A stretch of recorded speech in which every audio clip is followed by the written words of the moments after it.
Well, we might get started. It's good to see so many faces that we all know. Give people a second to sit down.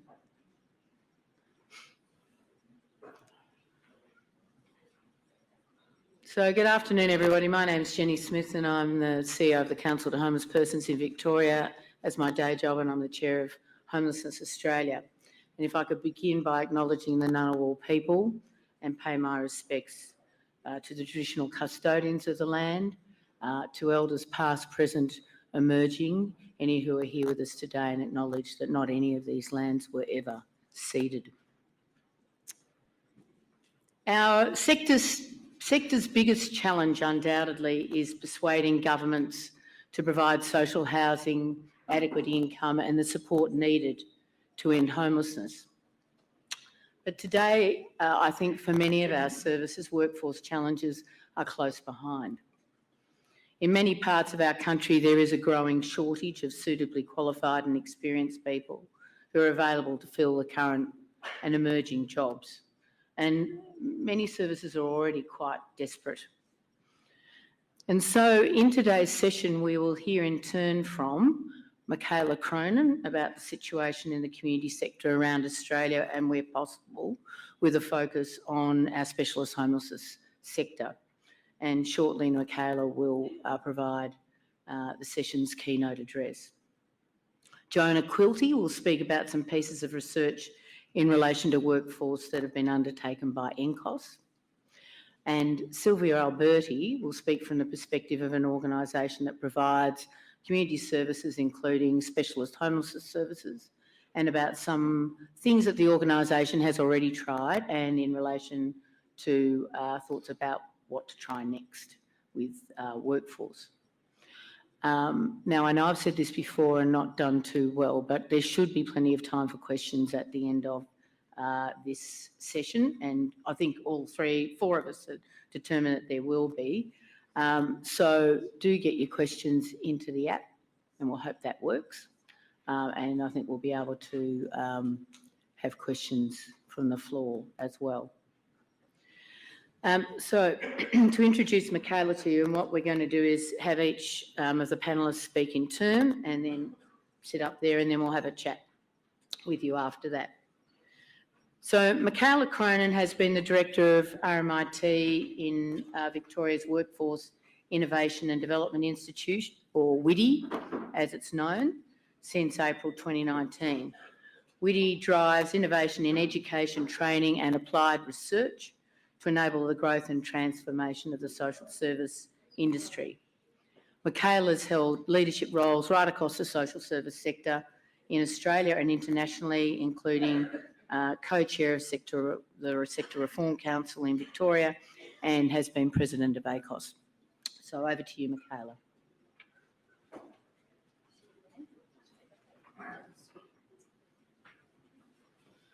Thanks, Jenny, and it's very good to be here and having this conversation with you all this afternoon. I'd like to join Jenny in acknowledging that we are meeting and working on the lands of the Ngunnawal people, and pay my respects to Aboriginal elders, past, present, and any people working in this sector who are with us today. There is a great deal of work to do to learn from Indigenous communities about how to address a lot of the things that we're talking about today, and acknowledge these lands were never ceded. Jenny, I've been working at a university for just over 3 years, but I've spent most of my career working in the sector, and the reason I'm interested in the work that the Institute does is because I think that workforce is one of our biggest challenges, and it's the biggest, it is the thing that helps us do our work. If we don't, we see workforce as a lens. I should be moving my slides. It's the lens in which we can make a contribution to how services make a difference in people's lives. Thank you. I'm not going to read from the slides, but I just wanted to say the Institute was set up just over 6 years ago as a recognition in response to The bit of funding that we got, which all of you will know, it's the pragmatic thing that funded the thing that we knew needed to happen anyway, was the introduction of the NDS and the Victorian State Government's recognition that we were going to need vastly more people working in the disability sector than we had at that time. And there was an estimation of about 250,000 at that point in time. Now, those estimations about numbers, which I'll talk about in a minute, have pretty much continued. We haven't actually done very much about growing the workforce pie, whether it's homelessness, specialist homelessness, family violence, disability. What we see a lot of is churn.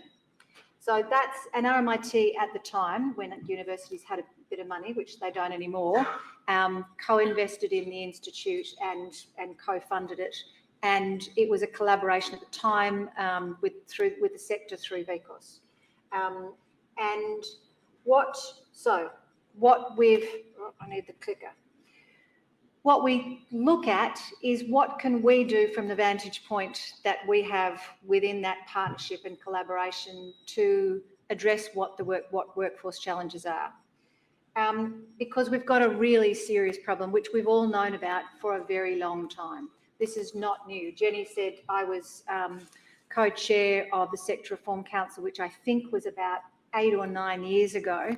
And we were talking then about changes in demographics that was going to mean we were going to have these massive workforce shortages as the ageing population, as governments invest in reform. As a result, often, I mean, we've had some significant experiences of investment in very siloed ways as a response to the very siloed investigations, whether it's royal commissions or others, into what the systemic failures are. And we've got all sorts of consequences of that very siloed nature of the reform agenda. We've got retention challenges, and I'll talk a bit more about that, and the impact of short-term insecure funding, which all of you will have experienced in a whole range of ways. The other bit, and the reason that it's useful to be working within a training provider, and RMIT is a dual sector, so vocational education as well, is that our training is not setting us, our training models are not setting, they're not setting people up for work.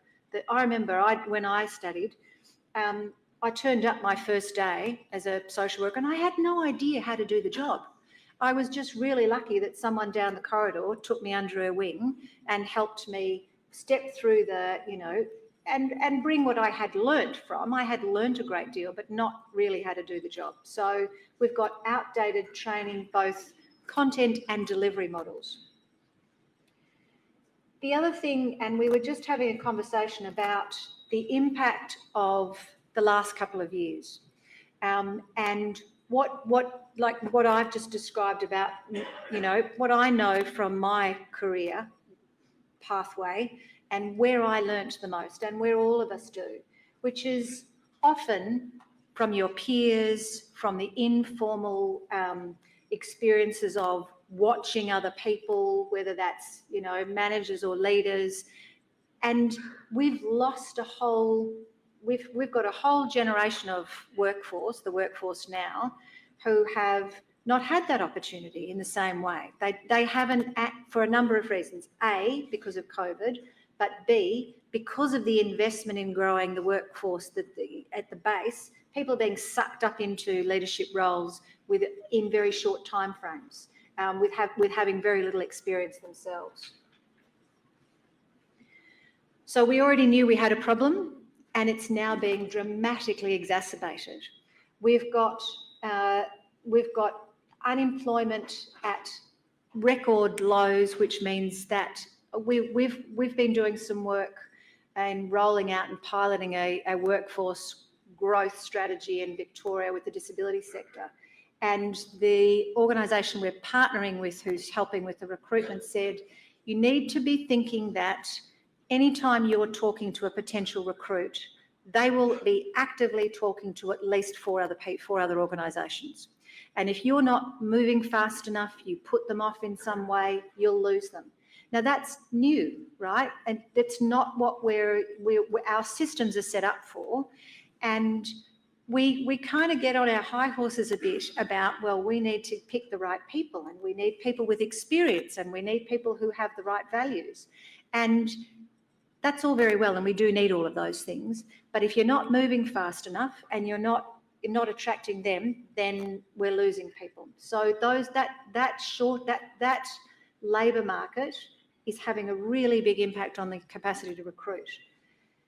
Over the pandemic, and again, you will have all experienced this, the loss in hours that organisations have experienced, and it would be higher than that for your organisations, I would think. Vacancy rates, how many people here have got vacancies in their organisations that you can't recruit to at the moment? How many have had those for in some places for long periods of time? Regional, rural areas are really hard to recruit to. Some roles, sometimes you're funded for, part-time, fractional, short-term contracts, and that's all you've got the funding for. But that's not a sustainable job for somebody, right? We're not often able to. The sector is struggling to provide sustainable, viable jobs to people that have planned career pathways. The other thing that, and I will talk a bit more about this, but as I said, the projected growth across the health and community sector in the next few years is over 300,000. Now, there's a whole lot of inputs into that projection that I would question and are movable anyway, because it's based on demand projections, and we all know how flimsy the data inputs into how do we know what the level of demands really are. But how are we going to get those 300 people? We've already been struggling to get and keep the workforce we need right now. But if you look at, labour shortages, jobs, unemployment going down, vacancies going up dramatically, that black line is the projections around the healthcare and social assistance workforce. And it's 4 times since 1995, it's doubling, and it's projected to just keep growing. And we're struggling now to get the people that we need to fill the jobs that we've got. So my argument to all of you would be, A, we really need to understand our workforce right now. We need to know who our people are, how many we've got, where are they, what are their qualifications. We don't have good, robust data about that. But we also need to be thinking about what the jobs are, because my bet is we're actually going to continue to struggle to find those people. So we need to be thinking differently, but we need to be able to plan based on good data. So this is just a version of the other one, but it's a breakdown about where the workers are. And part of the problem we've got for the specialist homelessness sector is where are they? How do you get the data about them? How are they qualified? Where do they, when you did the ABS survey, when you did the census, what did you write on your census about where you work? What do you write on your tax return about where do you work? We don't know how many specialist homelessness workers there are. We don't know where they've come from, where they go to. There's anecdotal stories about that actually it's quite a good, one of the stories is that it's been quite a good entry point into the community sector. One of the challenges we've got, pointing my glasses, I feel like a librarian doing that, is that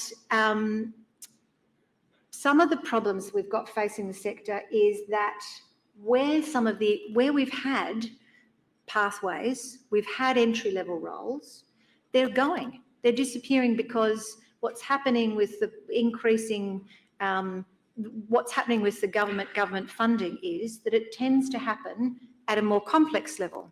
Does that ring true? The funding that you'll get in your organisations tends to be targeted at a more complex level, and organisations are telling us they're losing the entry-level roles in their organisations. So the pathways to train people up to have the experience that you need to do that complex work is disappearing. That's one of the things that's happening in the family violence sector. Again, very targeted, short-term funding, and hard to get people in who've got the experience that you need, hard to keep them because you're only able to employ them on short-term contracts that you don't know when they're going to get rolled over. So how do we grow the workforce that we need? So how do we get here? I've talked a bit about the Royal Commissions that are, while they talk about looking at the whole sector, their mandate is to give solutions for sexual abuse, family violence, mental health, aged care, disability, whatever, I mean, the terms. But if you look at any of them, they all talk about workforce as being as a particular challenge and something that we need to be thinking about and planning ahead for.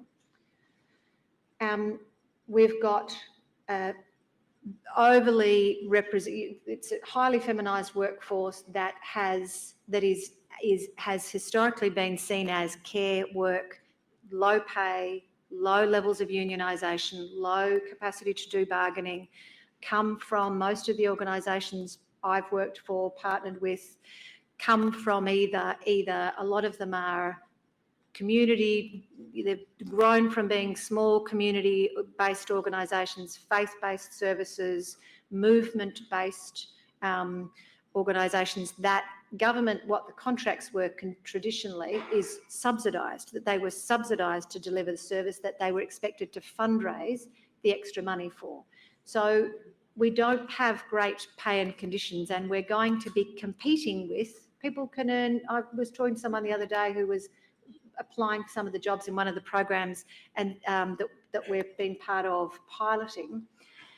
And she said, I can earn more money holding one of those stop signs at a construction site than I can. And and this is all of what I've been told, because they're trying to attract women into the construction industry. This is what I'll get offered doing that. We're competing now in the market for people who have got a whole range of different opportunities in front of them. I think I talked about those things. I got someone to pull out an ad. This job ad, which you can't read, it's too small, sorry. But the point of that was having a look at what our expectations are of people who this was a job ad for a homelessness specialist. And I looked at it, I thought, there's no way I would have got this job, earlier in my career. In fact, where do we think we're going to find these people, and how are we developing them? How are we growing the people that we need to fill these jobs? It's highly specialised. And one of the things that there's a lot of talk about is, because as I said before, we're not doing a great job of growing the pie, we're just doing the poaching between. Because if we say we want someone who's got experience working in a homelessness agency, well, where are you going to find them? You're going to be poaching them from somebody else. And then they've got a challenge, how do we grow the pie, and how do we create pathways that will mean that you do get the specialisation and you do get the breadth of experience that we need for what is incredibly complex work. So, summarising a bit about what I've said, what we think some of the problems are. We don't know enough about our current workforce. We don't have, like the health sector has been able to advocate around funding levels more successfully than us because largely their workforce is regulated. You can go and find out how many registered nurses there are. We know how many teachers there are, and we know how many kids turn up on census day. So the demand, that point around the demand-based funding, other sectors are able to do more readily than this sector is able to do. It's very difficult to provide information to get information, build an argument about levels of demand for services, what the current workforce looks like. We can't even really accurately at the moment. Government can't tell you how many. We just did an exercise at the beginning of the year for the Victorian State Government, which was a survey of organisations to tell them how many people were employed. So we went out and asked community service organisations, including homelessness agencies, how many workers do you employ in specialist homelessness services? Because government can't tell you. They don't know. They don't know how many people are employed. And in fact, quite a few of the organisations really struggle to provide that data because, well, what jobs are you talking about? And actually, sometimes we have people who are funded across programs. So government can't tell you, sector can't tell you. At the moment, the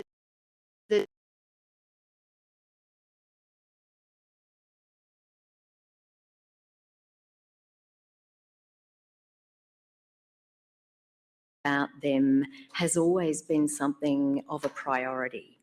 And none more so than now. It's very sobering listening to the statistics that we've heard, because you see on a large scale and at a sort of systems level what we're all experiencing and seeing on the ground. And so what I really wanted to just spend a little bit of time sharing with you was our successes and failures from an organisational perspective, about some things that we've learnt and tried, some that have worked and then some that haven't.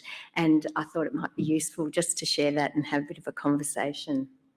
I'm sure many of you have shared the same kinds of challenges. So Uniting was formed about 5 years ago, and it was a merger of 26 different community services organisations in Victoria and Tasmania.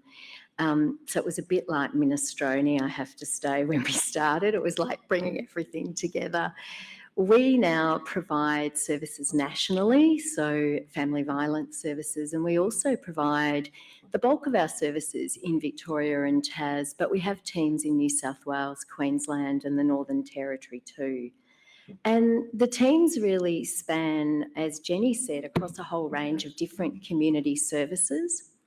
And one of the things that became a really interesting thing for us to think about was, what does workforce mean when we have 32 different industrial instruments? We have so many different sectors that we span, and we also work in different places, rural, metro. We work nationally, we work in different states. And actually, one of the things that became really apparent to us is that we thought we understood what the workforce challenge was. We thought we had our hands around it. And then the more we looked at it, the more we realised the dimensions of the challenge were actually quite different depending on where you looked. And so that was something that, was something of a bit of a surprise for us, because there was certainly the rural and metro dimension, but it wasn't the same everywhere. So we had some service streams in rural areas that had no trouble recruiting and retaining, and we had other service streams that had these long-standing vacancies for up to 18 months. We had some areas where we could get specialist roles, like specialist homelessness roles, and other areas where, not for love nor money, could we attract anyone. We don't have a turnover problem. So the problem isn't necessarily retaining our people. The problem is we're seeing the kind of growth that we've heard about, but we're unable to attract the people that are needed. And I had to have a chuckle and also fess up in my head when I saw that job ad, because I think we've published about 20 of those ourselves, and I thought, oh my God, no wonder we can't, get anyone. Those ones that go for like a book, and you're kind of going, oh God, I'm up to page 10 and I feel now like I can't possibly be the cleaner, like it goes on and on and on, So one of the things we really did need to think a lot about was who's our current workforce? What do they say about what it means to work for someone that they love? And how do we create a new one? Because these superhuman people, they don't grow on trees. None of us are those people. So how are we going to create a workforce when one just simply doesn't exist that you can just go out and get? And so we actually really started to talk to people. it sounds a bit naff really, but during COVID we had this great opportunity to bring people together, and they were really fatigued and tired, particularly our Vic group. You know, we were kind of, you know, locked away for a real long time, particularly the rural areas who couldn't come to our metro offices, and our metro teams couldn't go to them, and there's some of our people in the audience. And interstate, they had no idea what we were going through. They were going, what on earth is going on down there, you know? So for the first time, people were really segmented in a way previously that they weren't. But it made the opportunity for us to have conversations that were real and meaningful much easier in some respects, which was a bit odd. So we started to talk to people about what... you know, what would it look like if we did things differently, if this was less stressful for you, if this was less chaotic, if you didn't feel like, oh my God, I have another day where I'm going to start at, you know, some ungodly hour and I'm going to get to the end and then I'm going to feel like I've still got a whole day's work and I can't get to the bottom of it. And if we're all feeling like that, how do we have that conversation together and what do we do? And in some areas, they were carrying enormous vacancies. Like in one area, we had 20 vacancies. And that just meant the impact on that team was phenomenal. And so we had to really get down and have some pretty serious conversations about what would this look like for you and how do we do it. I think the other thing that we also kept in our minds, because it started to become really apparent when we started to look up and away from a program lens. So all of our early learning stream, we're thinking about it from an early learning perspective. Everyone in homelessness was thinking about it from that perspective. Children, youth and families, family violence, aged care and carers. When we took a step back, we started to look across, and actually the strengths and the dimensions of those different programs were very different.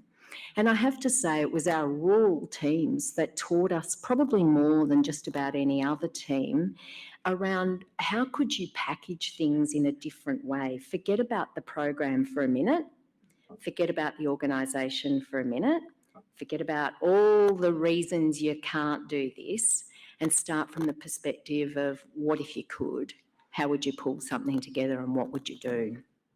The other thing that started to become really apparent was that in some program teams, we had this real diversity, and in some place-based areas, and the diversity of our workforce really reflected the diversity of the community they were serving.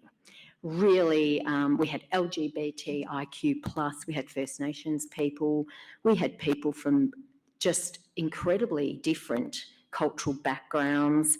We had a great balance of gender. We had this fantastic kind of community and workforce reflection, and in other areas we had that not at all. So we started to think about, well, what does that mean? And if we were trying to work out for every area where you work, do the people that we have in the workforce reflect the people in the community? What gap would you see? And if we focused on that gap, who would we be recruiting? And how many people in our workforce have lived experience? And if we were to include more of those people in our workforce, so we genuinely had this diversity of skill and capability and experience, what would that look like and how would we go about creating it? So that kind of led to us thinking that it was time to test out some new things. And I think probably at the start, everyone was a bit tentative about testing the new things because they might fail. And so if I learnt anything, I think probably what I would have done differently is said, we will fail. So don't stress, fail fast and fix it and sort it. But this is the time to really try some new and different things. These things are small, they're not grand, they're not at the system level, some are at the team level, some are at the kind of program level or the place level, and some are things that we're doing organisationally. But the important thing for us was to test some stuff out. So during COVID, we set up all sorts of things that were new. Some of them worked particularly well and some of them were pretty ordinary. And so we stopped them pretty quickly. But we did devolve a lot of that to a team level. So we said, our pulse survey results said everyone loves their team leader. Their team leader is the most respected person in the organisation. So we thought, right, we've got to get all our team leaders together. We've got to tell them how important they are to us, to people. We've got to make sure they feel healthy and supported and well. We've got to ask them what they'd like us to be doing to support them and how we should change things or keep things the same. And that group really became like this engine room. We have these team and program leader forums. They love speakers coming in and presenters coming in, so we did that.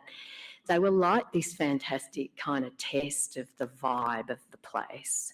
So when, just as an example, when COVID started, people were going, oh, everyone's really scared. They don't know how to do, cold rooms and hot rooms and red rooms and green rooms and PPE donning and doffing, and some are worried about doing visits and others aren't, and what do we do about the fleet cars? And here are all our team leaders fielding these questions kind of constantly.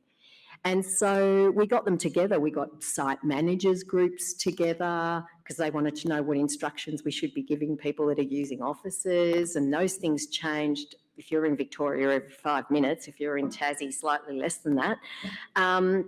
But, they were saying, oh, could you create something? Could you do us a checklist? And could you... So it was this really fast stand up. Tell us what you need. We'll produce it. You use it. If it doesn't work, we'll fix it. So really practical things. But another example of something pretty interesting that came out of that is about 1.5 years in, the team leaders said to us, we are sick to death of talking about mental health and wellbeing.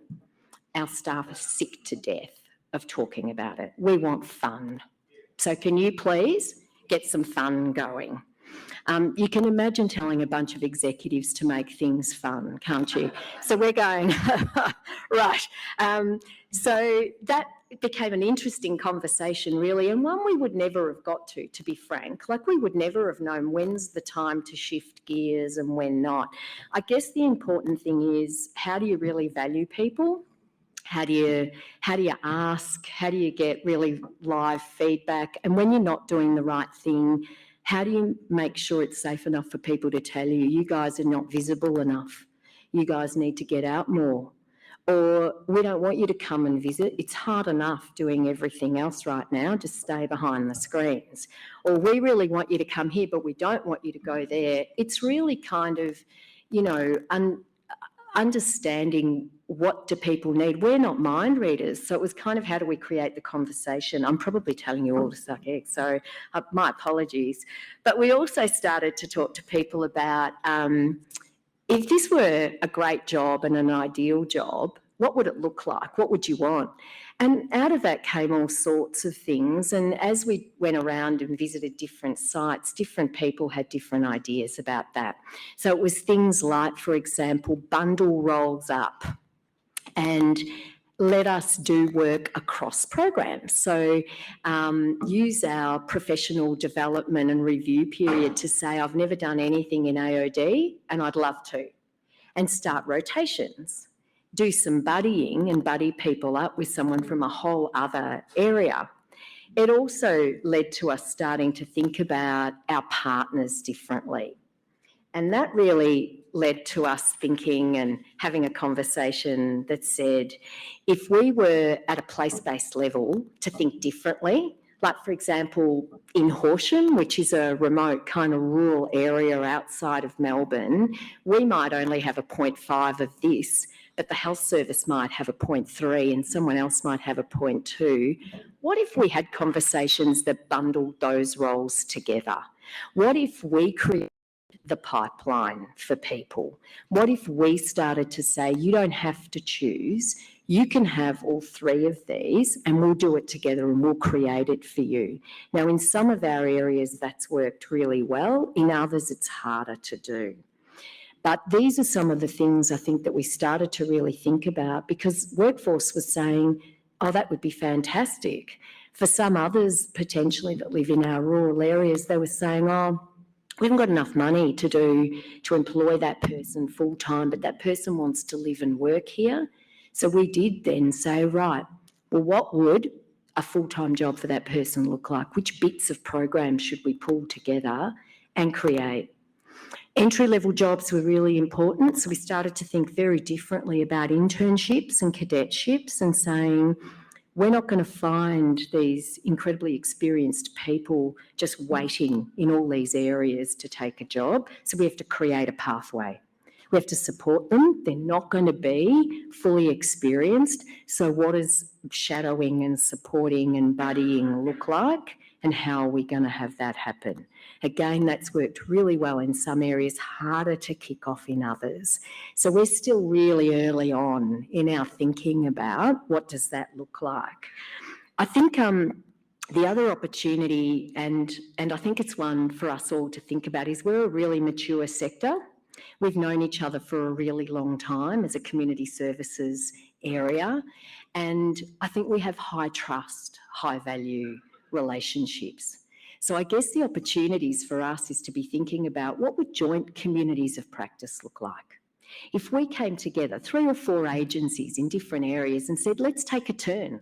Let's host these differently. Let's show what collaboration and learning could look like. Let's share resources. If we've got really good, let's do reading groups if that's something that people want.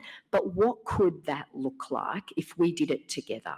If we did leadership development together and we all took turns presenting to one another's teams, or we got the execs to do a panel, or every exec pulled someone in that they knew and you did this kind of drop-in online thing and all your staff were invited to attend. It's not compulsory, but people could jump in.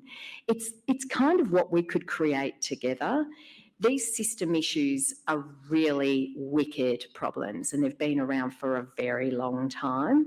And I think the opportunity for us is to think about what are the practical things in our organisations, in our teams, that we have complete control over, that we can create, that would tomorrow make a difference for our people, because they'd go, yeah, I love that. I want to do that. It won't solve everything, but it'll be a damn sight better than kind of not doing anything at all or waiting the 10 years to get the system stuff sorted.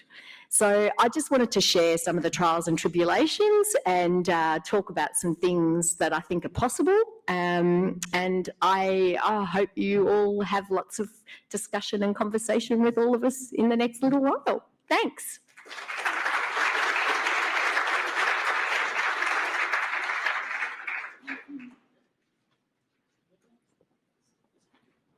Thanks, Silvia, for sharing a rich experience and deep thinking of uniting Vic Tas.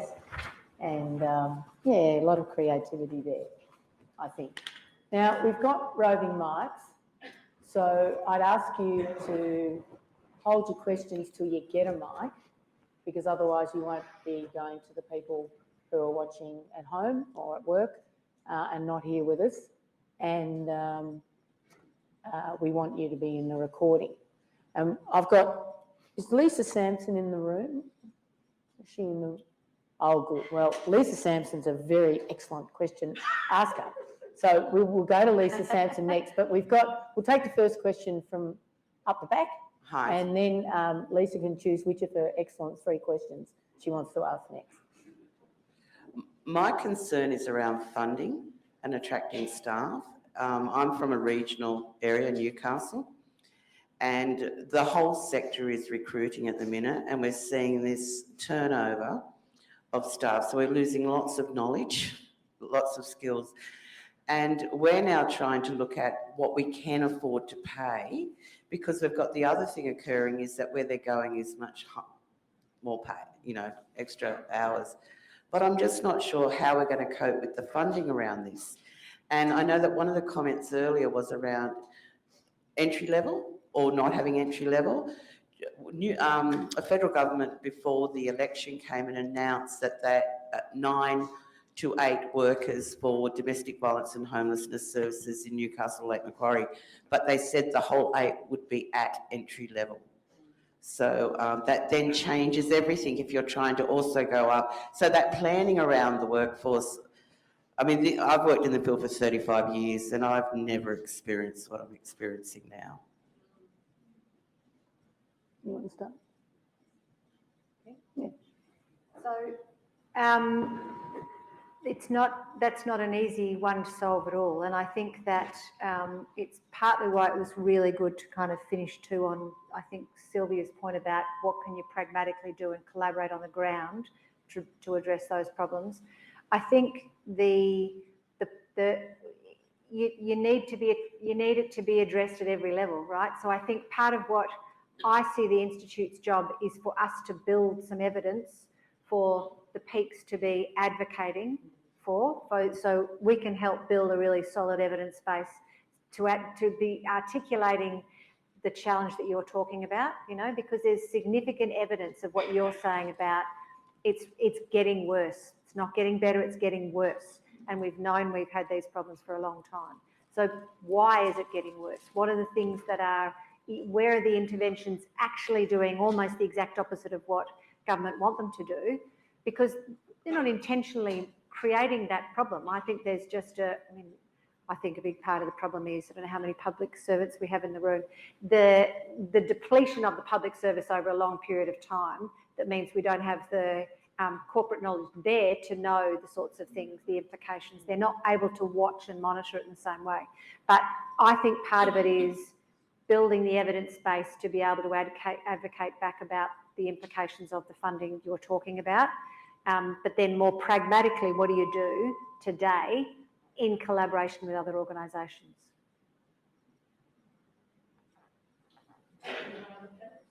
I just want to add state election coming up in March 2023. Happy to go with you to your local member and really lay out these are the problems. This is a very real situation and it's an impossible one to be in. And those kind of short-term efficiencies that obviously government and public servants think they're making, in fact, you know, then they're false economies. There are no efficiencies in that. You're just creating other problems. So happy to have a chat to you about. I think in Victoria we launched this big sector sustainability push and took something to Treasury, which was really outlining these are all the pressures on organisations. These are the gaps really that exist between the cost of delivering services and the price that you're paying for those services. So I think just to follow up, that kind of advocacy is really important. I think the other opportunity is locally, everyone's sort of experiencing much the same, but we can fall into this trap that we're the only agency that's in that space. Having those conversations together that said, you know, that kind of talk about what would it look like if we had like a senior principal prac that we shared with, who supervised all of these people, or what exists within the current network that we could draw down and use. I know it's not a systemic fix, but right now you've got to deliver this service and you've got to get some people on to do it. So sometimes those local relationships and partnerships could be an interim measure whilst we're doing this broader work of advocacy and system change as well. So we have a question from Lisa Sampson next, and Lisa, make sure you get the microphone, and then we'll go to the just behind. Thank you all for your presentations, they're excellent. Given that Sally McManus, who is an avowed feminist, is the head of the ACTU, a first woman to head up the ACTU, what sort of unionisation strategies should we be challenging the ACTU and their unions in general to employ and to make membership more relevant for our sector, given needs for flexibility and a whole range of other things that are not just, you know, in terms of drivers, you know, just money oriented or labour condition oriented. Anyone want to have a crack? I think it's a fabulous question. I think it's an absolutely fabulous question. We have not a very good track record of working with unions at all in our sector. And we don't invite them in, we don't bargain well, we don't.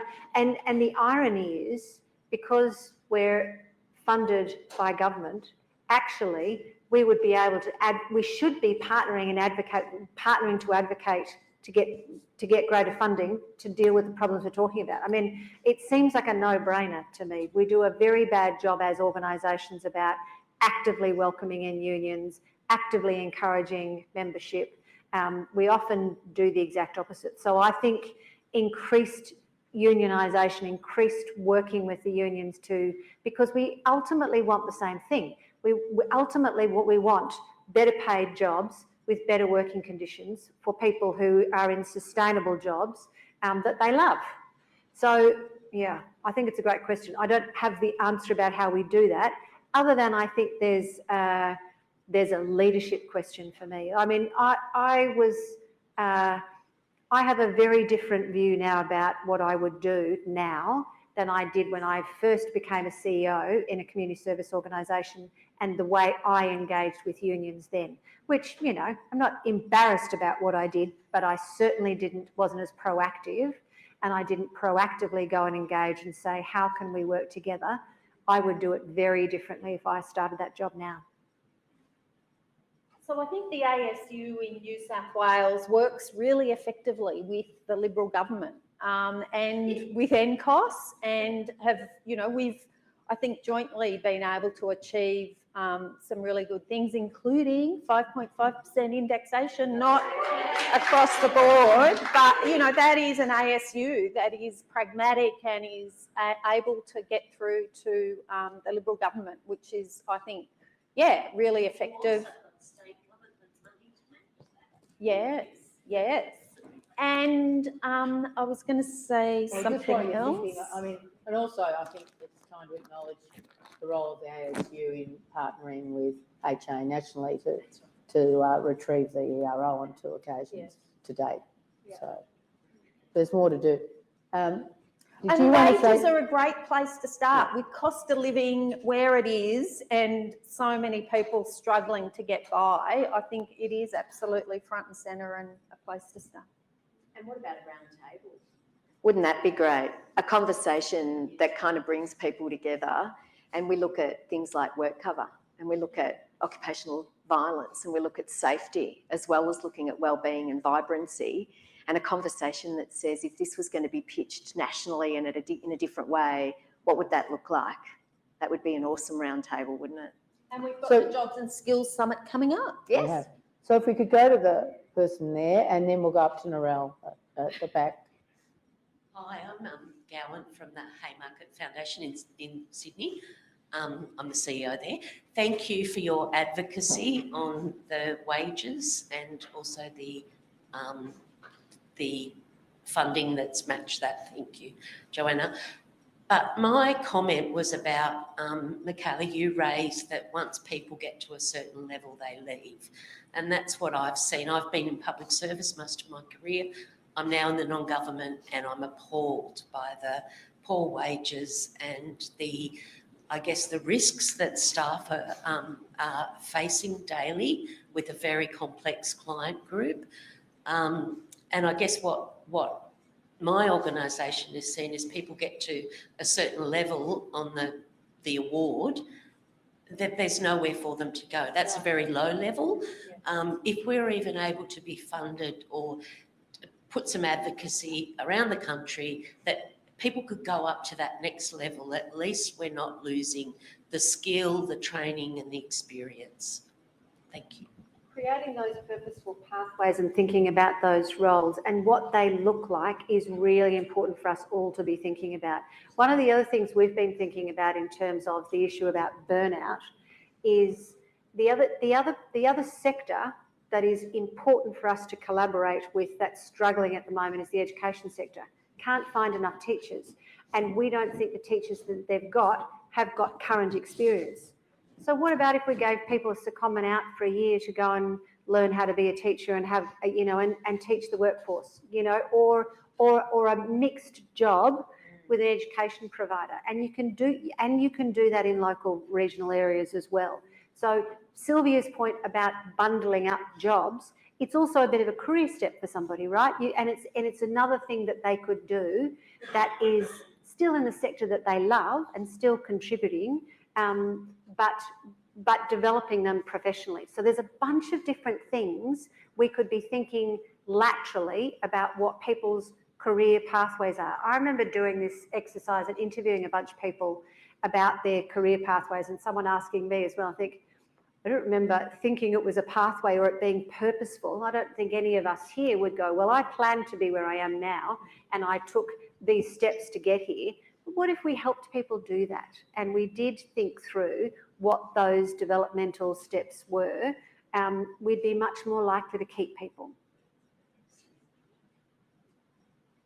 If we could go to Narelle, and if you got your hand up the back, we'll go to you after that.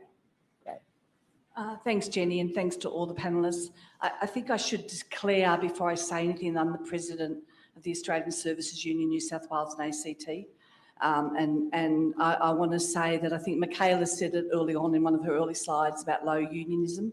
I would suggest that that's our fault, not me as the President, but all of us collectively as individuals. I think we should join unions. And I think historically, we know that without the union, you wouldn't have won ERO. Without the union, you would not have just won the DV leave. Without the union, we wouldn't have the advocacy that Jenny McAllister was able to put in her speech as a senator federally about the new way they want to work with us. So join your union would be a tip that I'm, doing it without Jenny's permission. The second thing I'd say, I think there are a lot of other problems. I think government's control, I think Micaela also touched on it, but government's control of our industry is wrong. And they are writing job descriptions for us and telling us what to do when they're not funding us for that. And we have to push back at that. So my second tip would be our advocacy has to increase. While we are tough in many ways, we are very pathetic in some of these, and we're often pathetic about ourselves. So we need to be tougher and stronger about some of those things. We have government poaching our services for our staff to go and work for them. I live in regional New South Wales, and that happens all the time, and we beg them not to do that. That's not okay. If our staff want to go and get a job in government as a step up, that's okay, but we shouldn't be having it come the other way. There's lots of things wrong at the moment with the way government control us, and we need to be stronger and tougher about how we I guess act on some of those things. So join your union, work with your peak more strongly. The ASU does have a national campaign of getting a funding floor for community services. That will help. It will help all those things. Won't fix them, but it will help. Thanks. And the person just up the back row there. Thanks, Narelle. Yeah. Thank you. I just wanted to say thank you also to each of you for what you gave in your talks, but I just wanted to share that through my experience and of being here, I experienced systemic workplace issues which led to burnout 3 years ago, and I had a stroke, and today I'm homeless, and that's why I'm here. I am on the flip side, so I totally understand and hear everything that you've said, because I was in the workplace and struggled with the things that you have discussed and talked about. And I'm on the flip side of it now because I've got NDIS funding, but I don't have continuity of service, and I've just had to terminate a service provider because they can't provide support workers to support me because of staffing issues and ongoing things like that. So, yeah, there's gaps and all sorts everywhere, and like I know you guys probably get it because I hear what you're saying, and I just, like, it's massive for me because, like, I've been there and now I'm here. I'm living in one of my kids' lounge rooms and I'm on a priority housing list for more than 12 months in WA. The reality is, homelessness look different for everyone. I'm qualified and educated. I've got a brain injury. I can't go to work. But, you know, like, I like your idea of working together, because I think for a long time, when I was in my last place of employment, the thing I wanted to do was certificate for and training and assessing, because I saw that was my next step up. I was running a locked dementia facility for $23 an hour, and I knew that burnout was inevitable within 2 years, that I could not sustain doing that job because it was too demanding. Yeah. So Well, thanks heaps for sharing that perspective, which I think suggests we're on the right track and we better get on with it. Thank you. Can I just say, I think I remember when I started at Micaela, when I was C over there, people talked about the expectation that the jobs, you were just going to burn out. We would just turn people over. Like, that was just the way it was, right? And I remember being utterly appalled. It's utterly unacceptable for us to think that it's okay for jobs to be designed so that it's going to have that level of an impact on you. And we really need to own up to that. I've got my son's girlfriend's got a job. She's a new graduate, and I listen to what she's doing, and I'm utterly appalled at just how hard it is, and that they threw her in at the deep end like that. And I have to really bite my lip, because I know the people who are the exec in that organisation. I want to ring them up and go, you look after her, don't do this to her. But she would not be very happy with me if I did that. So it's not okay for us to be designing jobs that are not sustainable and that have that level of impact. So thank you for being here and sharing that. It's a really important thing to keep in mind for all of us. We're getting towards our last question or two. Thanks, Jenny, and thanks, everyone. I want to just point out something, Silvia. It was fantastic talking about how we collaborate. I think the last 2.5 years has really shown that we can just break some barriers as organisations and really work together, and I'm really happy to hear how you've approached that, and I think we need to continue that too. I think that advocacy together actually speaks a lot about how we can actually develop this area, and I think, Jenny, too, from Councillor Holmesperson's perspective, I think one of the great successes over the last couple of years was the Working for Victoria program, which the Victorian State Government funded, which was around funding entry-level positions properly so that we can afford those positions to come in. And I know within our organisation, the success rate of those people who then got onto other jobs permanently was because they had that ability to go in. And probably my point, and speaking to the last speaker too, entry-level roles, including peer support roles, need to have the flexibility of KPIs. We can't have the roles come in and say, you've got to do the same KPIs as a current expertise. So I think that flexibility is needing to be added into that too, in negotiations with our stakeholders around making sure there's flexibilities of those targets. I don't know if you want to comment on that. Thank you. Well, Micaela and I hope to have some good news for you in the coming weeks. We're talking about exactly that. What do we build on, learning from that Jobs Victoria One approach that responds to what the sector needs? Which we've been working on what the government thinks it wants, but now we're getting around more to what the sector needs. So watch this space. And now for our very, sorry. I was just going to say on that, I think we've made a good start at partnering. All of us are part of alliances and coalitions, and I mean, they're called something different everywhere, aren't they? But I reckon we could do more, actually, even if we started small in particular areas and said, right, well, let's just give 3 others a call and, like, let's start the conversation. I don't think there's any end to what we couldn't do, and I'm not being kind of overly optimistic and going, oh, everything will be sorted. But I actually do think that it's in these smaller areas where you put your heads together and go, well, come on, competition in that respect is a thing of the past. Let's share. Let's make the most of what we've got and let's do it together. And we face all the challenge in this area together as well. So I really hope that we can do a bit more of that and learn from it, because some things will work and some things won't. But I reckon we can. and probably our last.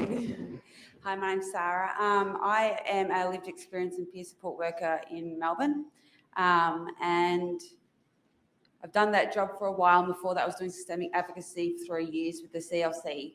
So I've been utilising my lived experience for a very long time. Well, I say long time because it was a lot.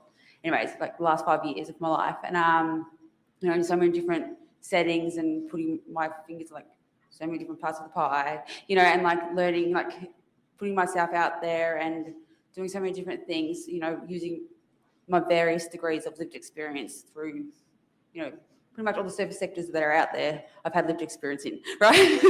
Not as a worker, but as a person who's, you know, gone to those services. And like I was just thinking before, you know, being in these roles and stuff like that, like I've had to really work, you know, a lot, really hard to, and as we know, people with criminalisation histories and stuff like that as well, you know, have a criminal record and trying to like, you know, I had to figure out how to get myself into a position, right, where I felt like, you know, had to study, had to do a diploma, currently doing a bachelor's degree, like putting myself into all these different positions so I could feel like I'm valid, you know, like I have validity. I can't talk right now, I think I'm nervous. Anyway, you know, I had to feel like that my voice was valid. But like what I'm coming to realise as well as being like, you know, a peer worker and stuff like that, it's very, like, you know, it is very demanding, especially when we're meeting KPIs and stuff like that, that are, you know, like we're still learning ourselves, right? So it kind of needs like that extra support. And don't get me wrong, the organisation that I work for, I don't know why I'm so nervous right now. Anyways, whatever. The organisation that I work for is very supportive, and you know, I'm very grateful, and I'm sure many of you know the organisation that I do work for. You know, but I'm also working, you know, for volunteering for the Salvation Army in places, and been doing that for a number of years, and currently I'm here on a campaign, you know, for homes not prisons, and like doing a lot of that kind of advocacy as well. So I can't remember where I was going with it, but I do know that like there was a point, and then I don't know why I've lost it so much. But I think you're speaking to something that I think about a lot, which is getting the balance right between recognising it as a skill set and recognising and co-designing what the appropriate level of support, supervision, guidance is going forward. 100%. And I think I personally would think that the peer support workforce will be our fastest growing workforce in the decade to come. But I don't think we should oversimplify what that means. yeah, People are bringing incredibly diverse experiences to that, and we're going to have to, I mean, PESP wouldn't work at CHP if you didn't have CAS team leading, managing, supervising, supporting, you know, going beyond all of the time. And that can be underestimated. It can't happen without the support resources in place, I think. and the other thing I wanted to say as well is like the humanisation, right? So being human and removing the hierarchy, because that's where like a lot of the issues are, is the hierarchy. People think that because they're in these positions that they have to be a certain persona, right? But really, when we have a humane approach, you know, and we're all working together as a human, you know, we have a greater response. You know, so it's that kind of stuff that I really want to see. And that's why I was like really moved by the presentations and the, you know, the language and stuff that was being used, and the fact of becoming like unity, you know, unified and stuff. And I think that's beautiful. So anyway, we can all do great things, and like, you know, working together, regardless of our positions, we're all experts, you know, in our ways. So yeah, let's work together. Thanks. Thank you.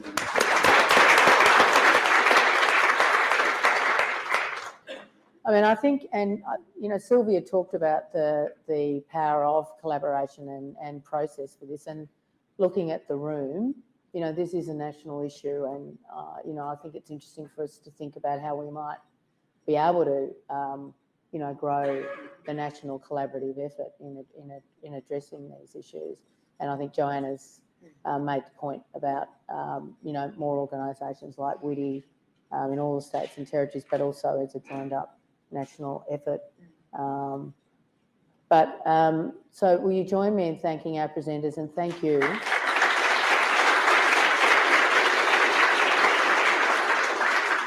And thank you for being a fabulous audience and question askers, and look forward to continuing the conversation. We solved all the problems. Oh, yeah, sure.